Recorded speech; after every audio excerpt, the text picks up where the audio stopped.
భక్తులెంత మందొచ్చిరో నా లింగ స్వామి భక్తులంతా కండ్ల చూడయ్యో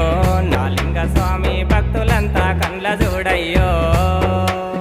శంభు మీద శంభు పెట్టి శంభులో చామంతి పెట్టి శంభు పూజలు చేసినప్పుడు నా లింగ స్వామి పూజ కాడ హమ్మలేదాయే